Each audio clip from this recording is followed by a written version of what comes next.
Hey, what's up guys? Your average wargamer is back with another video of World of Warships, and today I'm going to take a look at the top 5 best trade-in ships that you can exchange right now for any ship that you have in board. Obviously, there is something that I would like to share that only, in my opinion, and the recommendation will be that only exchange your coal ships. Why? If you exchange your coal ships, you will most likely going to get that coal ship back by spending that coal once again. That's the simple theory in this, okay? So you just simply spend that coal once you have trade in maybe the tier 10 ship in exchange for a tier 8 ship. There's a list to that I will be showing you guys before talking about the top 5 ships. So definitely watch this video till the end so that you know the important ships for yourself. And if you do like this content and if you do find this whole list useful, definitely give me a like so that the algorithm will pick up quickly, and also subscribe so that I can make future videos and you guys will be notified to that. So let's talk about a couple of things before getting to this top 5 list. So at least in the EU server, we still have some time before the trade-in event actually shows up in the game. So that's why I will go into the development blog, and that's where Wargaming has posted out the list of ships that players can receive. Okay, there are some good ships which I will be explaining in top 5, including Karl XIV Johan, Dalian, Agincourt, West Virginia 44, maybe even a submarine if you are interested in that. And also there is an Atlanta, Kid, etc. So these are the ships that you can get in exchange for, like, you have a huge list, including steel ships, including coal ships, including doubloon ships.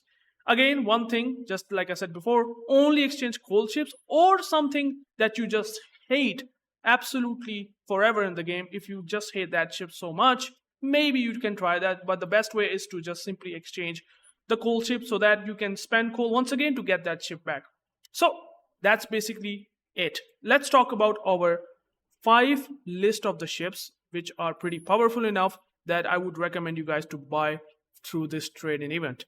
Alright guys, before talking about the top 5 ships for the trade-in event, I would like you guys to know that I have just started out my own personal Discord channel so that we can have some more interaction with our fellow players that are also playing World of Warships, as well as you can talk to me. Well, there are some perks that you have to subscribe before getting these sort of things, but I will be explaining for sure that how you can do that, which is gonna be through the Patreon. I mean, if you do find the free stuff here very useful, I will be also gonna give you more value. Like, you can directly interact with me, you can play with me in Division if you want to through these memberships. I just try to just make it as simple as possible, and also something that can not only directly help me to support, but also gonna give you so much value in return. You can go and check out these memberships through my link in the description below. You can join the Discord as well as the Patreon through that.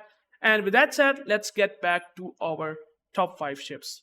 Alright, so at number 5, I would highly recommend you guys to go for this tier 5 battleship, Agincourt. I think it's one of the most fun battleships that you can play at lower tiers, and it is fortunately in this trade-in event. Now, why Agincourt? Well, Agincourt is good for one big reason. The only biggest reason that makes it good, and that is its secondaries. Its secondaries has insanely good reload time for its tier. You have really good secondary DPM, and if you want to use IFHE, you can have absurd pen for its tier. And if you use that improvement on the secondaries, and I mean, if you are even using the guns, they are not bad, but they have significantly higher reload time and having worse sigma. I think it has like 1.4, 1.5 sigma. So it's not good in just shooting accurately, but it's really good in just one thing: absurd secondary DPM onto the cruisers and battleships. And I can tell you, even though the secondary range only gonna be exactly at around 8.3 kilometer if I'm not wrong, that 8.3 kilometer range is kind of enough for its tier. So this range that you can use, you can definitely ham on battleships and cruisers pretty hard. The guns are still quite a lot. The fire chance is pretty good if you want to have HE, but they have sort of nerfed HE. It's not like the British special HE alpha and the fire chance that you usually get, but it's still pretty good. And I mean, you can use HE, you can also use AP to still blab cruisers, and that's why this is a very good package if you are a lover of secondaries. This secondary battleship is hilarious. It's fun. It just makes you sometimes chuckle because you can just have a very, very tightly powerful secondary build that can also counter destroyers. I mean, there are ships that you will find novice players out there. They're pushing you. You can sort of do sort of like seal clubbing, if I can say that. So it's pretty good. Overall, I like this ship. The survivability is also pretty good. So, I mean, it's a good addition to your port, and I would say that you should buy it for its secondary power. Must buy for exactly that. I don't think so there's anything else that is something very unique to it other than the secondaries, but I think that's basically enough to justify that you should buy it from the trade-in event. Alright, so at number 4, if you are a fan or have good experience in the light cruisers, specifically if you want to use cruisers behind the island, I think Atlanta is a really good choice. This is a very good trade-in ship, to be honest, but again, it does not have heals for a cruiser. It does, however, have some utility like a radar, which is a big thing at tier 7. Not a whole lot of cruisers does have access to radar, and I think this is what makes Atlanta pretty special. The DPM and also the radar. So why Atlanta? Just like I said, very good utility, very good DPM on the guns, and if you want to use the Atlanta behind the islands, you will definitely gonna be able to spam a whole lot well onto those pushing battleships or something that is trying to be around here and there. And the destroyers, if they keep them spotted, the enemy ship spotted, you can just farm them very nicely. The shell arcs are not the best, but they are extremely good in just shooting behind the islands. And I think this is the reason why Atlanta is a good addition, especially if you are thinking of playing tier 7 ranked battles and you don't have exactly a cruiser that can counter destroyers. Atlanta is one thing that it can do really well. In the ranked battles, it can counter TDs nicely. And this is one thing that I just love. Also, you can definitely do well against battleships just behind the covers by farming them, like this. Against cruisers, it's also going to be good because of your good DPM. Like your DPM, you have a lot of guns, so you can just have this absurd DPM onto those cruisers and you can just set fires and you can deal pretty well. Apart from that, there's nothing else going for the Atlanta, to be honest. Like, it's been a very, very long time since it got released. Like, many, many years ago, it got released, and it still kind of holds up to date. It used to be a no anti-air zone, or I would say no plane zone. It used to be that before the CV rework, and it's kind of unfortunate that even though it does have access to defensive airfire is not going to do much, unfortunately, for that poor Atlanta. So you switch to Hydro, and especially if you have tier 7 ranked battles, then the Hydro is reasonably the right thing to do, unless we have CVs. Again, that totally up to you. Good concealment, sort of decent maneuverability, very good turning circle. Speed is also good, so you can reposition yourself quickly. So these are the things that makes Atlanta still pretty good, and that's why at number 4, just because of this radar utility, not a whole lot of cruisers can get that at tier 7. This is a good ship for trade-in. You should definitely get it. But again, if you are not a fan of really good HP, and if you're not a fan of this really vulnerable citadel, and also like all the armor looks pretty weak at tier 7, overmatched by everything, well then you have to be kind of careful to just think of buying it. Otherwise, it's a good ship at number 4, no matter what. I mean, for me, as an experienced player, I find Atlanta to be fantastic. Alright, so at number 3, this another American ship that is now a tier 8 destroyer, Kid, definitely is worthy to be in your port by trade-in event. Well, I do like Kid still in 2025 for many reasons. First of all, it's a really good gun port. Like, the gun performance is kinda exactly like that of Fletcher at tier 9, but you're getting this firepower at tier 8. Since you have 5 guns, the Fletcher base reload time is 3.3 seconds. You're getting that reload time on the Kid, except you cannot use the main battery mod because you don't have access to 6 slot, but still, the DPM is good, and well, it's not really good compared to the many newer destroyers, like maybe even if you compare it with Cossack can fight against Kid well, but here comes the other stuff, good stuff that Kid comes up with, and that is the heal. The heal can give Kid a lot of survivability. You have 3 heals, and if I'm not wrong, yeah, you can have extra heal as well. I haven't used the Superintendent, but if you do use the Superintendent, you will have 4 heals, and if you use the survivability expert, you can have almost 20,400 HP, which is also pretty decent at tier 8. So the 4 heals, really good amount of HP, having a American smoke, and also if you want to use speed boost, which again I would highly recommend to only use it. The defensive AFI does suck. It does not even have that 100% continuous A damage that you find on Forrest Sherman or many other newer American destroyers. So defensive AFI is kinda not that good. It used to be amazing before the CV rework, but now after CV rework, the entire defense is not that really good. You do have speed, and I mean, if you use the speed boost, you can have almost like 43 knots of speed, which is like really good. So base speed is 39 knots, 39.9 knots to be exact. So that is like really good. And also, just like I said, American smokes, good DPM, good concealment, and also really good rudder shift and turning circle makes it very good to fight against other destroyers. You can smoke up and farm battleships, and you can also do some damage to the cruisers. It's gonna struggle a bit against cruisers because you don't have even torpedoes. You have less torpedoes, 5 of them only. Also, the range is not that good, but they do hit somewhat hard, and they do have very good concealment on the torpedoes itself, which is 1.1 kilometers. So stealthy torpedoes, less range, but you can always really use it for like if the battleship is pushing you, and if you are in smoke, you can just drop those torpedoes. If you get a flood, then you can just set if fire after that. That's what I usually do when I play kids. So that's basically what Kid really is.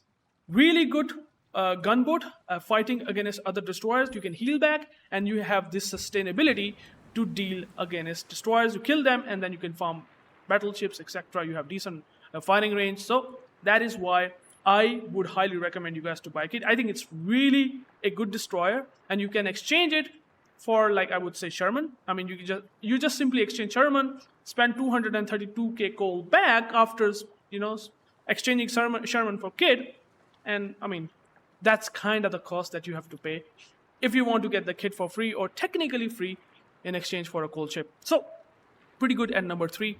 Also, one more thing that I would like to mention, if you are not a fan of destroyers, I think the battleship that I would highly recommend is gonna be the Brandenburg. Now, Brandenburg is also a good ship.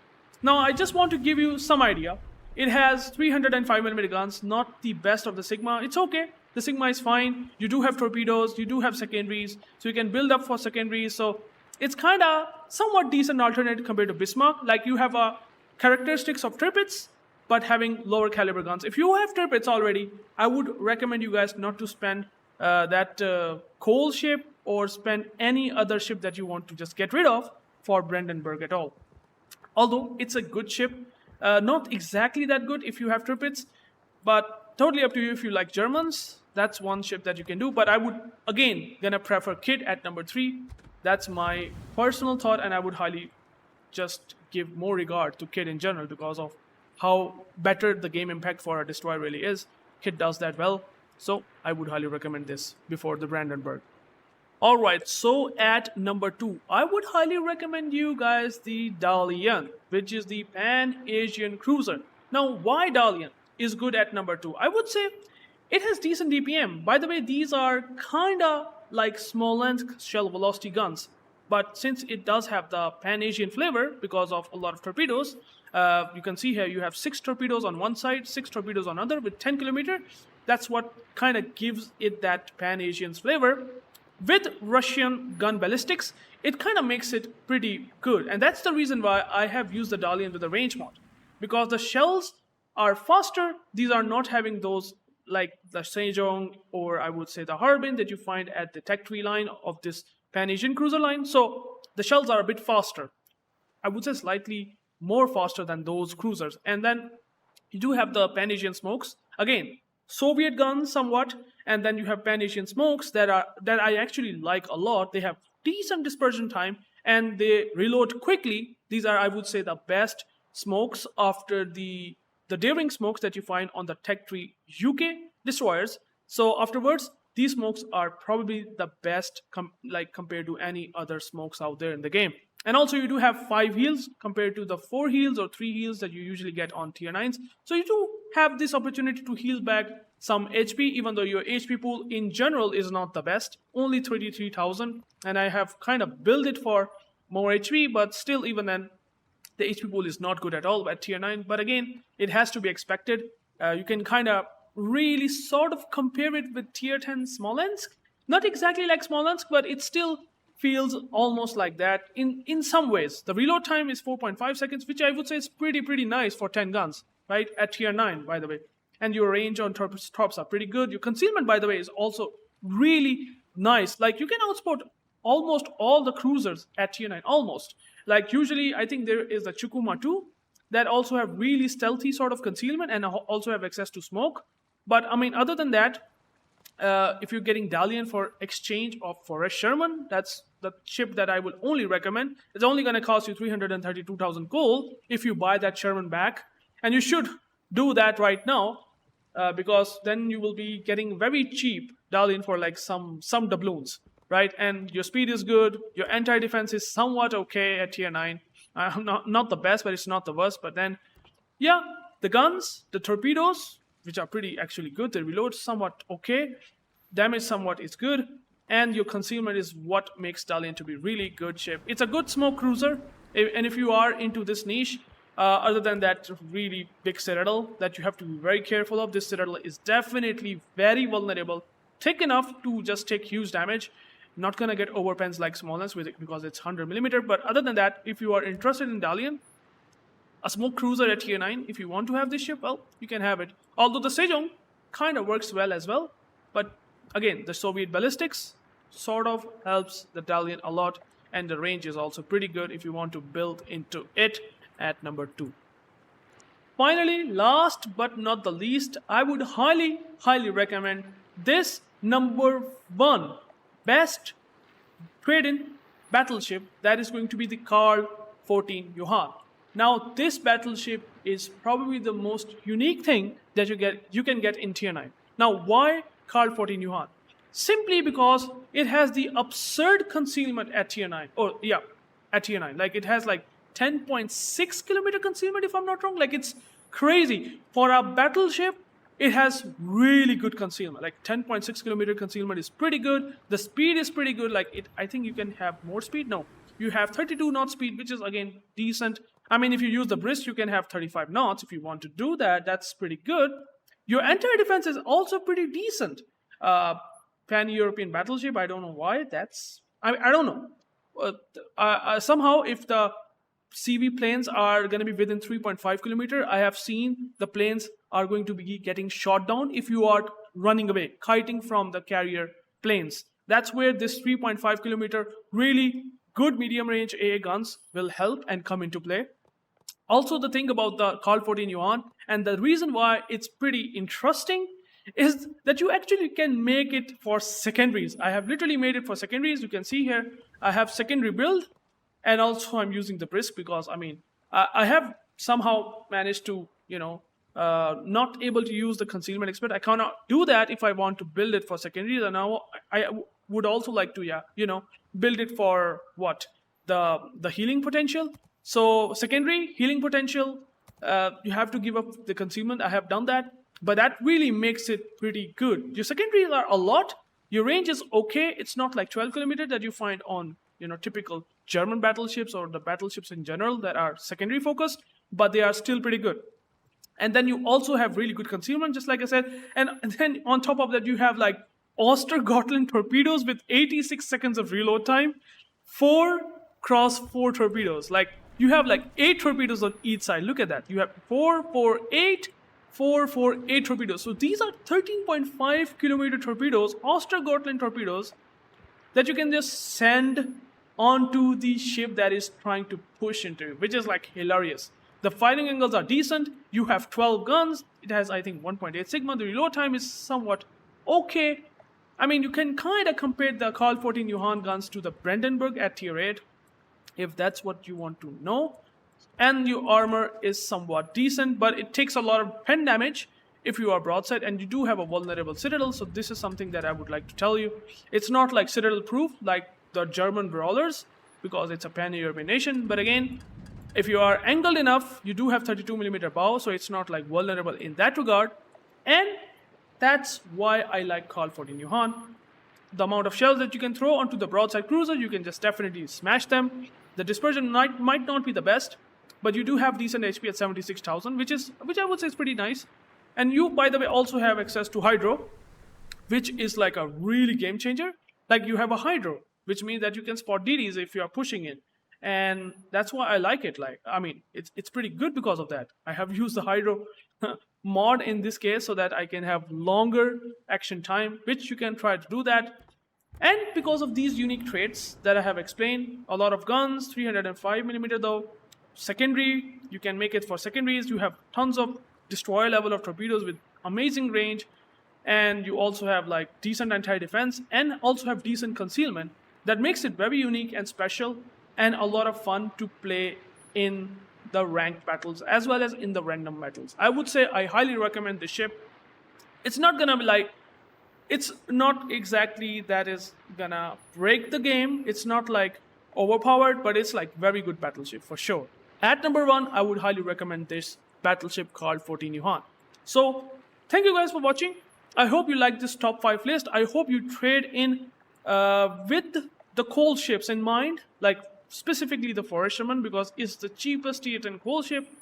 So you can exchange it back and get this ship, back for spending 232k coal once again.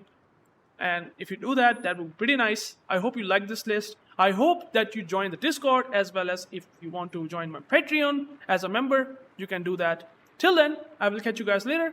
Peace out.